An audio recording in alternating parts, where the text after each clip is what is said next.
Now what we're going to do is watch a video that connects two of this morning's themes, meiosis and sex determination. The question is, by what mechanism does an embryo come to carry a Y chromosome or a second X? The answer is found in meiosis, in the father.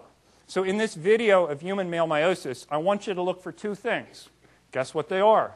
Gene swapping, the swapping parts of paired chromosomes, and dividing by 2, halving the number of chromosomes per cell. So you remember that human cells have 23 pairs of chromosomes, but to illustrate the principles, we're just going to show 6 pairs here, 6 pairs of chromosomes, and we're going to look in detail at 2 pairs. We're going to look at the XY pair here and a pair of autosomes. And you see that we have it arranged so that mom's chromosomes, right? You got half your chromosomes from mom, half from dad. We have it arranged so that mom's chromosomes are on the left in red. The chromosomes you got from dad are in blue on the right. And what's the first thing that happens in meiosis? The very first step is you actually don't divide by 2. You multiply by 2. You double all the chromosomes, double all the genes. So at the first step in meiosis is you go to 4n, to a 4n stage. That's where we're beginning. Let's roll the video. Okay, so we're now going to blow up and focus on this pair of autosomes on the left. And you see there that recombination can occur at any point along the length of this autosomal pair. Let's see what happens when recombination occurs at a particular point. There's the swapping. We've just swapped a bunch of genes. The same can happen on the other arm of that pair of autosomes. Now we're going to turn over to the sex chromosomes. That's where the SRY gene is located on the Y. And it turns out that the X and the Y can recombine only within, they normally recombine only within their ends. Let's see how the swap occurs in detail. So we've just swapped parts of some stuff from mom and dad down at the other ends, like so. So at this point,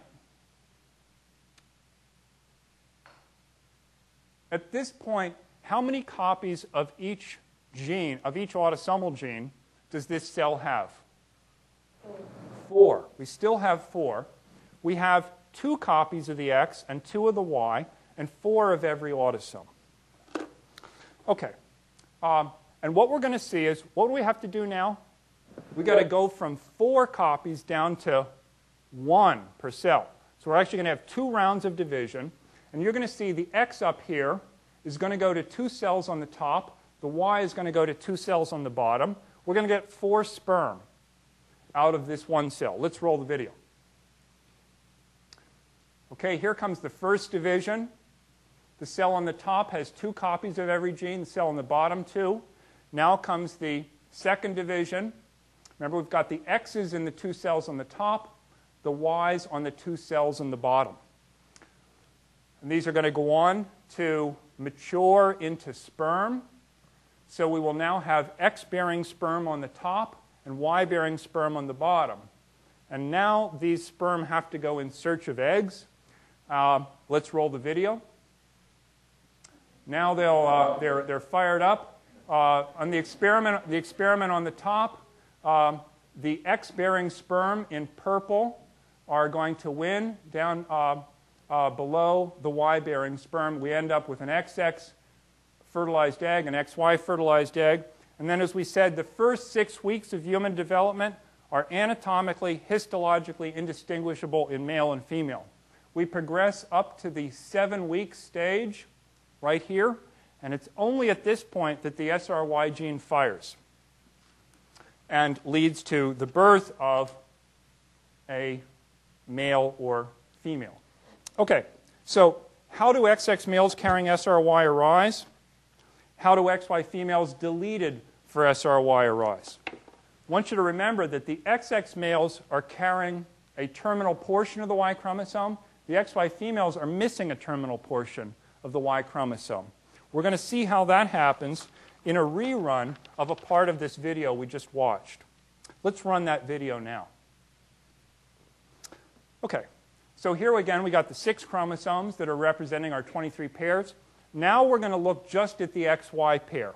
And we're going to watch an aberrant recombination or gene swapping. So there again is the SRY gene on the Y chromosome. Recombination would normally be restricted out at the very ends of the X and the Y. But occasionally, an aberrantly placed recombination event. Look, that one is too far down. And look what's happening. The SRY gene is being passed over to an X chromosome. And look, here's a Y chromosome that has lost SRY as a result of this misplaced swapping event. So we end up with an X chromosome that is SRY plus and a Y chromosome that is SRY minus. That's exactly how XX males and XY females in humans are generated.